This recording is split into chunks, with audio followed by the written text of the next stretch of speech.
салом дӯстони азиз, дар рӯзҳое ки дар душанбе ошхонаи азиму пурҳашамати дунёи ошро боз карданд, дар як хиёбони Русия муҳоҷирони тоҷик соҳиби плов ҳавз шуданд. Ҳарчанд ин ошхона ба мисли дунёи ош бузург нест, аммо гӯшаест бо ҳолу ҳаво ва оши тоҷикона. кӯшиш кардем ки дар инҷа як фазои тоҷикона боша, ба мисли ҳам поёнаш як атмосфераи тоҷикона дошта боша. нигоҳ кунем бародаро ки ороишот иҷара мо ҳамаша мақсад ҳамин атласои ватании худмон овардагем, ороишот додагем ва ҳамин ҷойҳои шиште ки ҳаст ҳамашон аз дохили ватан овардагем, мисол ҳамон пурпачҳои тоҷикӣ. ҷунайдулло исмоилови 31 сола ки ҳоло дар Навор суҳбат дошт, ба ҷуз аз плов ҳавз дар Санкт-Петербург як сол пеш қуротобхона ҳам кушодааст. дар канори он кассаи фурӯши билети ҳавопаймо ба самти Тоҷикистонро дорад. аммо қабл аз ин ки тиҷоратҳои хурди худро дар Русия роҳандозӣ кунад, дар ватан маълумоти омӯзгорӣ аз фани илмҳои дақиқро гирифт. вай ҳамунҷа квотаи президентиро соҳиб шудум, ба донишгоҳи миллӣ дохил шудам, донишгоҳи миллии ҷумҳурии Тоҷикистон.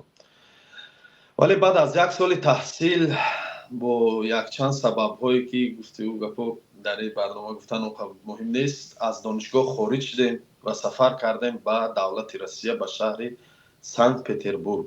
ин соли 2011 буд ва омадем ба мисли дигар ғарибо дар ғарибӣ дар давлати Россия кор дар сохтмонҳорам кор кардагем, дар роҳрӯбирам кор кардем. хулоса ҳамаи корҳоро кардем ва боз баъд аз як солу 2 моҳ гаштем ба ватан, баргаштем ба ватан ва ба сафари хизмат рафтем, ба хизмати ҳарбӣ даъват.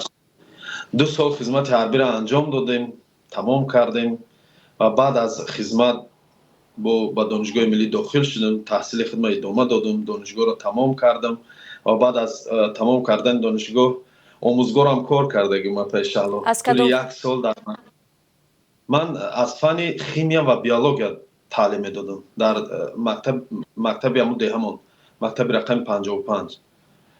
як солам кор кардагим, омӯзгор кор кардам, вале аз сабаби оне ки мушкилиҳои зиндагӣ буд ва норасоии ҳамун маблағи корӣ сафар кардем бо ба ғарибӣ, ба давлати Россия, бо ба шаҳри Санкт-Петербург, ба ҷои аввала.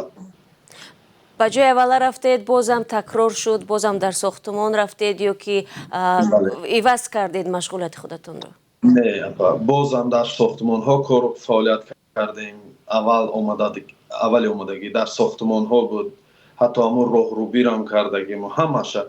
ва тӯли як 10-15 рӯз ҳатто дар ҳамон биноҳои баландошонае ки шишаҳои вай шуштан бениҳоят кори душворай, дар ҳамин нам кор кардагим як 10-15 рӯз боре.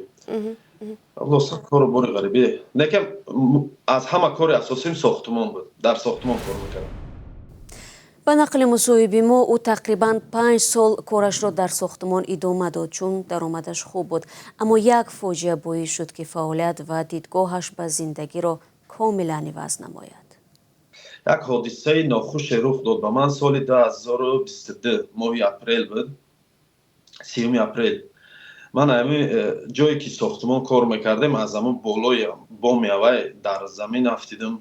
як 2 моҳ бистарӣ гаштам, дар беморхонарам будем, дар хонарам бистарӣ гаштем ва ҳамунҷа ба хулосае омадам ки аз сохтмон биромадан дар кор ва ба савдоро овардем. аз соли 2022. шумо барои агар фикр мекунед, агар аз ҳамонҷо намеафтидед, дар саратон ҳамин фикр меомад ки билохира ба дигар кор бигзаред ва вақте мегӯед ба савдо гузаштед, доштед як сармояе ки ба соҳибкорӣ рӯ биёред? апашалло ман дар сохтмон пули хуб ба даст меовардам, ба қавле устои хубам будем. аз ҳамин кора гуфтигӯ гапа ҳамин нол мегирифтем, месохтем, буд мекардем, калити хонаро дар соҳиби хона медодем, мебиронем. устои хубам будем, ҳамун бригадамон як 4 нафар будем ва маблағи хубам доштам, маблағи хубам кор мекардам, доштам, пасандози хуб доштам.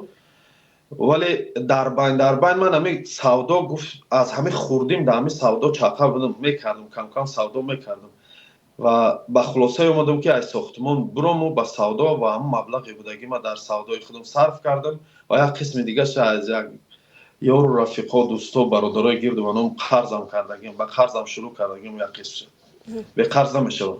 аз чӣ оғоз кардед шумо? من در اول همراه یک زنی توجیک همی در شهر سنت پتربورگ به نهایت اون صاحب کار موفق است، اون در ساحه خودش موفق است. همراه همون ما مترس میفروختیم پای شلو. اگر دونین همین کورپاچه‌ای که هستن با روسی گیریم پاستل بیلیو آماده میکردیم.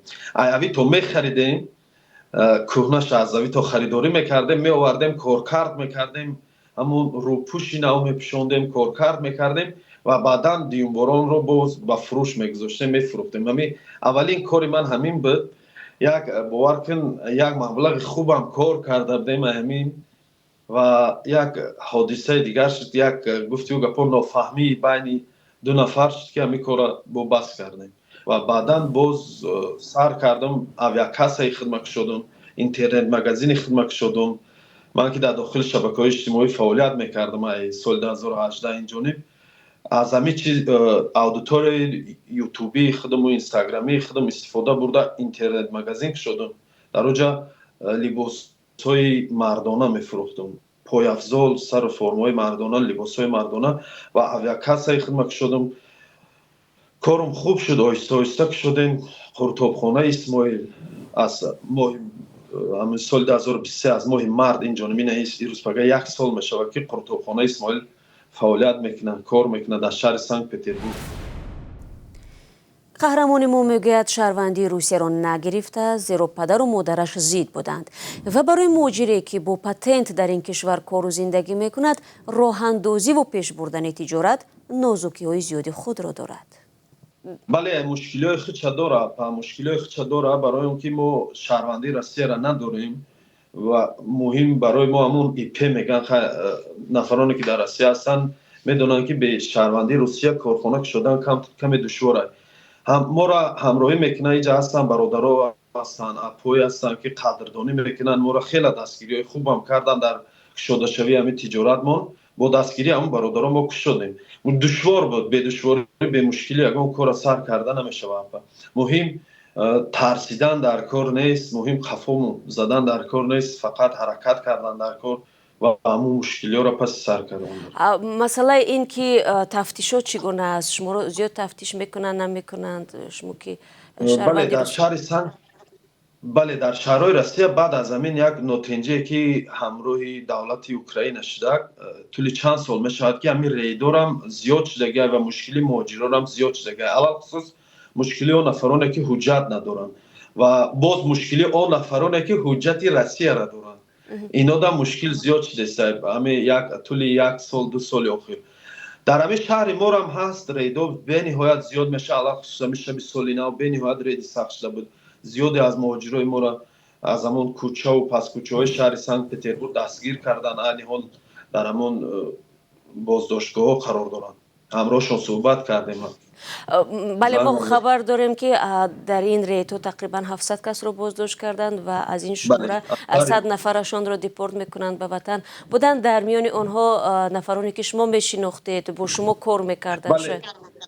نه همراه ما کار میکردگی نیستن ولی هستن نفرانی که میشناختیم. ما که در شهر سنت پتربورگ چندین سال فعالیت میکنیم، همین بچهای تاجیک ما بسیار مراجعت میکنن، بسیار به جای ما میبینن، ما همش قریب میدونیم میشناسیم.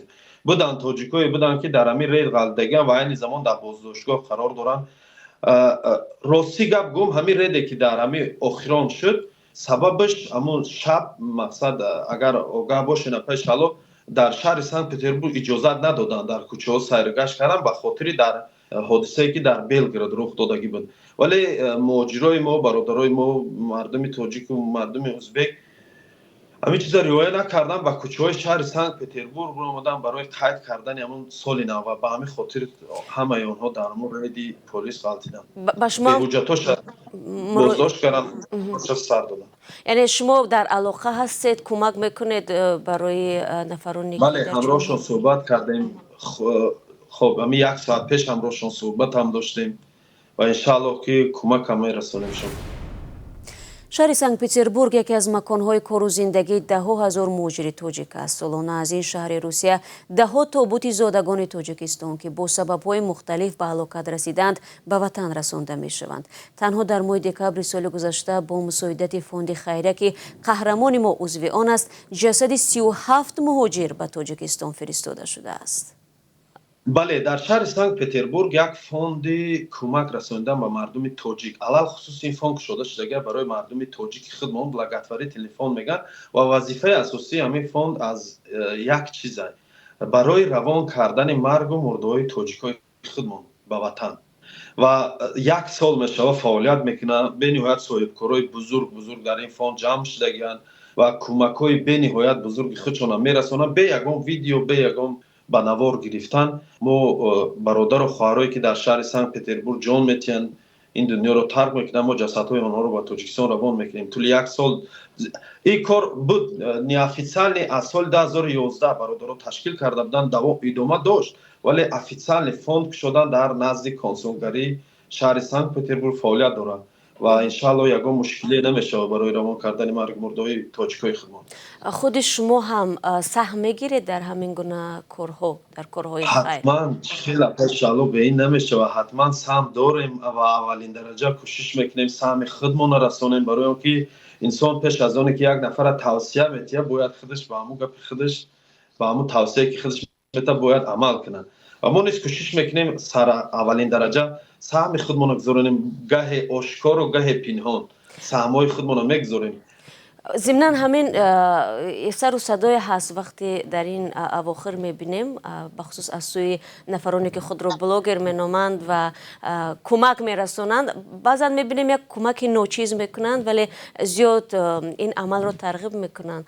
از نگاه شما همین چیز درست است؟ چون یک مقاله هست وقتی نفر خیر میکند دستی راست اگر بده دستی چپ باید خبر نیابد. همین چیز تا کجا درست است؟ آشکار کردن یا که نمایش دادن؟ اپشالو کمک رساندن به مردم نیازمند این خوب است کمک اگر که خالص باشد، اما توصیه دهنده یعنی همون شخصی که همین کارش آغاز میکنه، بلاگری که نوار میکنه باید سر اول خودش جدی باشه در همون کار خودش. این به نهایت کار دشوار باید آسان هم نپنداره. پیش از آنکه یک نفر کار سر کرد فکر کنه همه طرفه که مشکلی خودش داره و دوم درجه باید همون انسان سهم خودش داشته باشه در همونجا و سهم خودش پنهانی نه آشکارا باید داشته باشه تا اینکه برای تماشابین خودش، برای اون نفرایی که درگیر و بنای خودش هستن یک گویم که پریمیر باشه، یک درس نمونه باشه. بله ببینید، اما ضمناً بازم جمع‌آوری مبلغ گفتیم و یک اصطلاح معروف هم از زبور که شما هم میدونید در اطراف همین چیز جنجال زیاد است، یعنی شکایت ها میشوند که پول های جمع‌آوری شده رو بلاگران به جیب خود میزنند و همین گونه هست حالت ها. شما هم شاید یعنی تو نصف پول میتیند یا اینکه میگن که وقتی یک نفری مراجعت میکند به آنها، یگان نفری که نیازمند است، میگن 50% مبلغی که جمع میشود ما میگیریم و تنها 50% مبلغ رو برای شما میدیم. این چیز اپش حالا تا جای هست بود، از اول بود و بودن بلاگرایی که همین چیزا میکردن، 50 در 50 کار میکردن همراه نیازمند و حالی هم هست. من نمیگم نیست، جنگل به خور و خست نمیشوه، ولی ما باید همین چیزا پیشگیری کنیم و تا جای من کوشش کردگیم، من هم کوشش کردگیم و چندین برادرای دیگر هم کوشش کردگن که صف این گونه انسانا را کم کنن، نیست شون ایدرنی همین کارهای خیریوی، برای اینکه باید در این کار انسان خالص باشه، صادق باشه. خب اسماعیل، خود شما نیز در تشکیل همین گونه زبورها شرکت میکنید و تو کجا میتوان به شما باور کرد و شما چگونه اثبات میکنید که کاری که شما میکنید خالصانه هست؟ خب اپشالو برای باور کردن مردم مقصد این چیز در دست ما نیست، باوری در دست خلق خودش است و باید یک انسان پیش از آنکه نوار میکنه، برای مثال من اگر کار خود میگیرم ما یک گروه خیریوی هستیم در داخل واتساپ، گروه خودمون داریم و در نام گروه دست خیره، هم برای بسیاری شاید آشنا باشه چیز. پیش از آنکه برای یک نفر دست کمک خودمون دراز میکنیم در اون گروه اول یک байни бародаро машварати худмона мегузаронем. мақсад ҳамон коғазҳои беморхонаи ӯро тафтиш мекунем. уҷа ҳастанд мутахассисо аз соҳаи тиб, онҳо тафтиш мекунанд ки то куҷо гапи ҳамон ниёзманд дуруст аст ва баъд аз он ба хулосаи омада картаҳои ҳамон ниёзманд худша ва агар ки карта надошта боша, корти бонкӣ надошта боша, барои ӯ мақсад як муддат вақт метиҳем то ин ки ҳамон корти бонкии худша омода кунад. мо дар ягон ҳолат картаи худмона намегузорем. алахусус дар шабакаи ман ягон вақт картаи ман ё картаи ягон хеш табори ман гузошта шудагӣ нест. ман имкон метем, вақт метем барои ниёзманд то картаҳои худша омода мекунад ва ҳамон картаҳои худша дар шабакамон дар навормон мегузорем, дар мардум пешниҳод мекунем ва мардум кӯмаки худшона мерасонанд. вале мо тафтиши худмона мекунем барои он ки зиёде аз ҳамон ниёзмандоре ҳам ҳастанд ки мақсад айни замон истифода бурда истиянд аз ҳамин корҳои хайре ки дар шабакаҳои иҷтимоӣ мешавад. мо тафтиши ҷиддӣ мекунем ва баъдан навор мекунем, дар шабакаҳомон мегузорем. баъзе навор мо ҳатто баъзеҳошона навор накарда апай шаъло дар ҳамон гурӯҳи худмон коршона буд мекунем, пулшона ҷамъ мекунем, метем. бениҳоят соҳибкорҳои дастбаҳар зиёданд. бештар бо кадом мушкилот муроҷиат мекунанд ба шумо? чӣ аз беморӣ ҳаст? марг аст? не зиёди апа ва хоҳарое ки муроҷиат мекунанд аз ҳисоби камбудиҳои зиндагишон. мақсад мегӯянд фарзанди ятим дорем, имконияти зиндагимон сустай, хӯрока надорем. мақсад мо дар аробаи маъюбӣ бисёртаргӣ барои аробаи маъюбӣ, мақсад аз тарафи маъюбон аробаи маъюбӣ лозимай, пул лозимай барои табобат, барои мақсад дорувории ҳамон фарзандошон. ҳама тараф муроҷиат ҳаст апа, аз ҳама тараф, аз ҳама мушкилиҳошон ҳаст. баъзеш қарздорам мега, баъзеш мега мисол падарам дар зиндон ғалтидага барои бароварданаш кӯмак кунем. мақсад ҳамаша. вале мо як нияти худмон аймо аввал дар ҳамин кор ҳамин буд ки танҳо инсонҳои бемор ҳастанд, бемории ҷиддӣ доранд. як баъд маъюби гурӯҳи якум гӯем. ман фақат ҳаминҳоро зубор кардагем. тӯли 7 сол мешавад дар ҳамин соҳаи зубор даст дорам гӯем. ина 6 сол 7 сол аст ва фақат ниёзмандое ки ба пули маблағи мисол тавбат ниёз доранд, тавбат бояд гиранд ва ёрад. ای هموطنی عزیزتر از جان، ای یوسف امروزین کنعان، بیرون ز وطن چی حال داری؟ بیا و از روزگارت ما را آشنا کن. بینندگان عزیز، اگر شما دور از تاجیکستانید و از نازکی‌های مهاجرت آگاه هستید و می‌خواهید دیگران نیز بدانند، پس این برنامه برای شماست. روزگار مهاجر، مطابق شوی به محیط نو، قصه‌های انسانی و سبق‌های حیاتی. با آنکه یک قسمی از زادگان تاجیکستان سالهای آخر عائله‌هایشان را با خود به روسیه می‌کشانند، فرمولای زندگی اکثر مهاجران تاجیک یک رنگ است. بهار و تابستان و تیرما در مهاجرت و زمستان در خانه. از این رو یک نسل کودکان در تاجیکستان به حضور پدران و در بعضی موارد در غیب پدر و مادر با تربیت بابا و بیبی به وای میرسند که به ذهن آنها بی تاثیر نیست.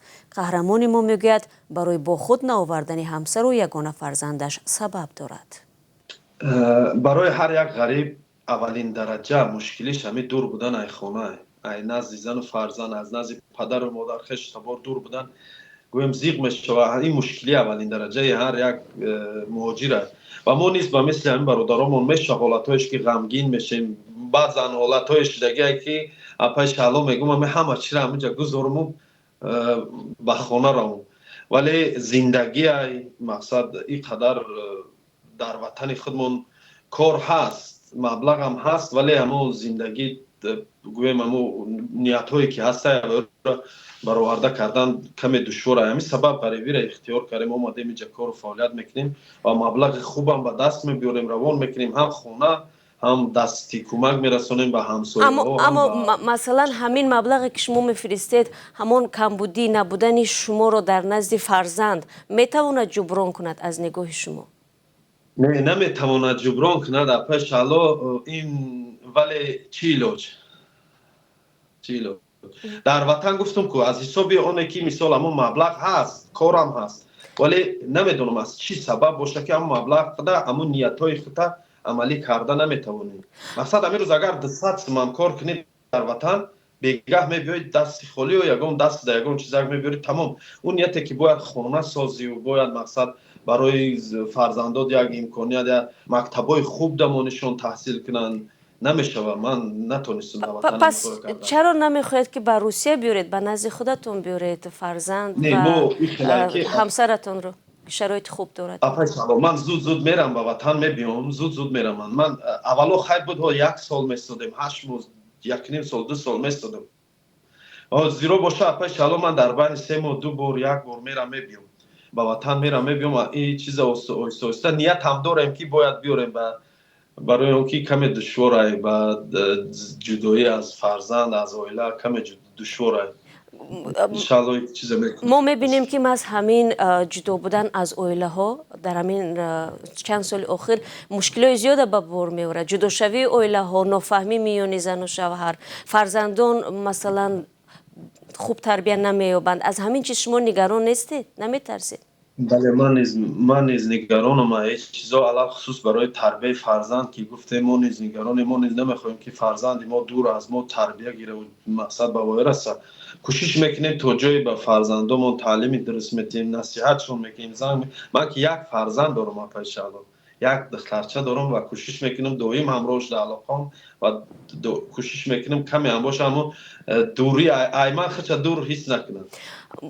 ببینید اسماعیل، تو این دم مثلا هزارها خانواده های توجیک مردها بردگی هستن فرزندایشون رو همراهشون. خوب است بد است، مثلا یک تیکه نون پیدا میکنن در غریبی اما با هم میخورند چون دلشون پر باشد. که شما چرا نبردید؟ به هر حال چی برای شما مانع ایجاد میکند؟ چی نمیگذارد؟ و همین مشکلی ها برای من مقصد اجازه نداده است که همین کار انجام تیم فرزندا اویله خودم بیارم. پیش از اون که یک غریب بچه فرزند خودش با یا اویله خودش با غریبی میبره، باید همه طرفه فکر کنه. به نهایت مشکلی خودش داره. چی مشکلی داره؟ برای ما مراجعه بکنن. مشکلی سراول این حجت های یک وقتی معینی هست که باید در اون وقت معین حجت ها آماده باشه. اگر که حجت ها آماده نباشه، مشکلی مقصد از طرف کارمندان حکومت مشکلشون میشه. این یک دیگه مشکلش کوفته یافتن همون جای استقامت، کوفته یافتن جای کار، مقصد برای مردم دشواره. چیزا در غریبی تنبولی بعضن حالتای میشه که همون اویله در بیرون میمونن، همراه زنشون فرزندشون در بیرون میمونن. ما میبریم در جای خودمون 1 روز 2 روز جاشون میکنیم، یا اینکه همراه برادر تشکیل میکنیم، اگه کوارتیر سینماچون میکنیم، جاشون میکنیم، دستگیریشون میکنیم تا 1 روز شدنشون.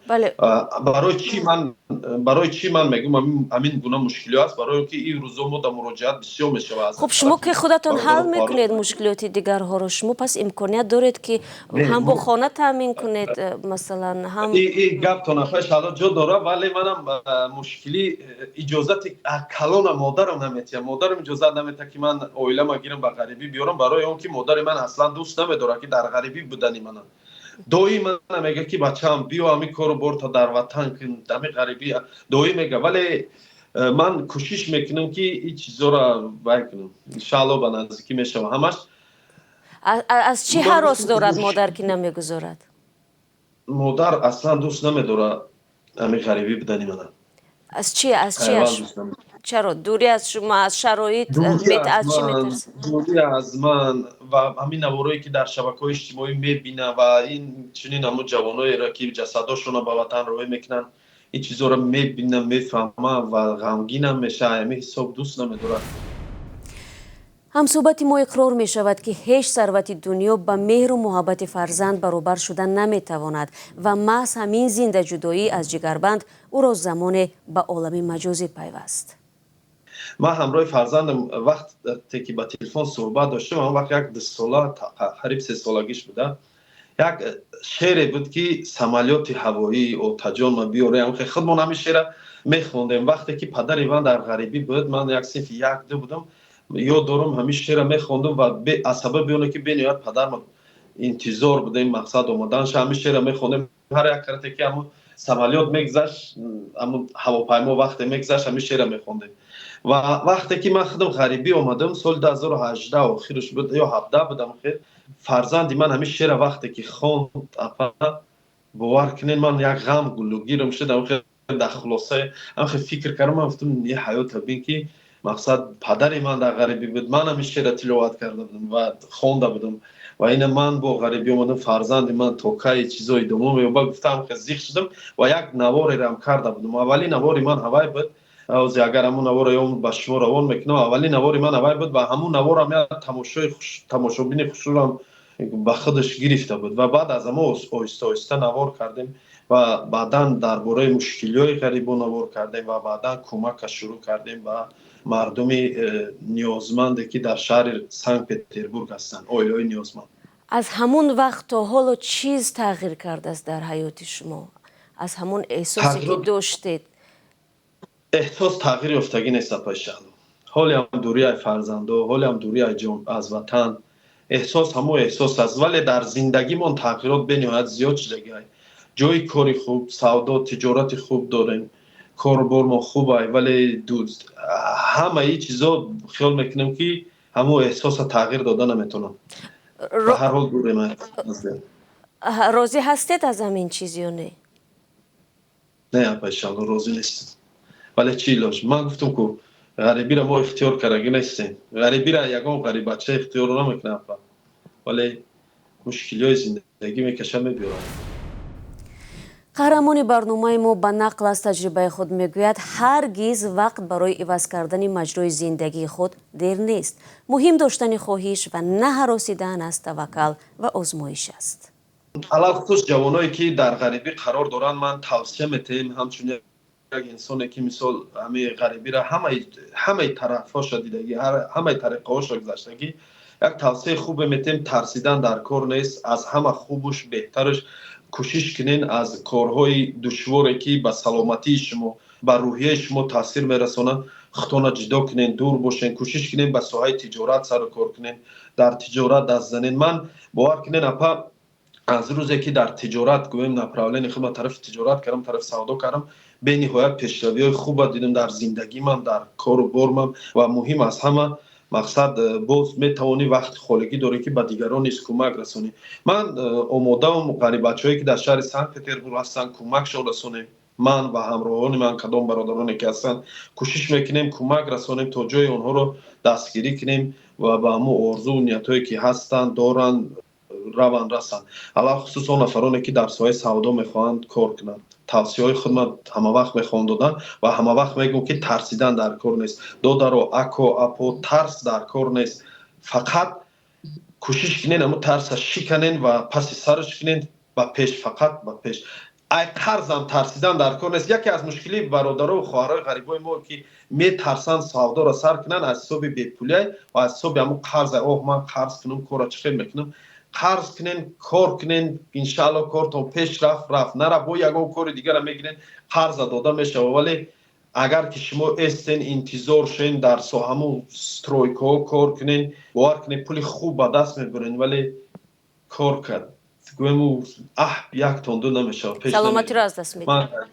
بله سلامتی از همه مهم سلامتی. من که سلامتی خود من دست دادم همون 2 ماهی که در بستر بیماری بودم همون وقت با خلاصه اومدم که از ساختمان آهسته آهسته جدا شدن در کار و رفتن در کار به یکم سمت دیگر. تشکر زیاد برای شما بردباری میخواهیم و امیدواریم همون نقشه‌ای که دارید عملی میشوند و دستی کمک شما بیشتر به نیازمندان خواهد رسید. کوشش میکنیم الان انشاءالله. دوستان عزیز امید میبندم که این توصیه های همصحبت ما به شما کار میآید تا زندگیتان را به سوی بهبود تغییر بدید. اگر فکر میکنید حیات شما نیز برای دیگران آموزنده و جالب است در برنامه روزگار مهاجر مهمان شوید. این برنامه از آن شما و برای شماست. همانگونه که ادیب جوان سینای ابوعلی میگوید مهاجر ای غریبی از وطن دور، جدایی از وطن ناچار مجبور، دل و یادت همیشه با وطن بند، به چشم اهل دنیا هست منظور، غرورت را ندارد هیچ قارون، اگرچه از قضا هستی تو مزدور، زر یابی به میهن میفرستی، تو هستی نان به خانه خانه‌ات پر. مهاجر در حقیقت قهرمانی، به دوشت بار درد ماست معذور، رسد روز امیدت سبز گردد، شوی از نکهت هر غنچه مخمور، پس هر شب سحر حتما بیاید، مشو از جبر شام دور رنجور نباشید، دل قوی دارید و آینده خود را بسازید. خدا نگهدار.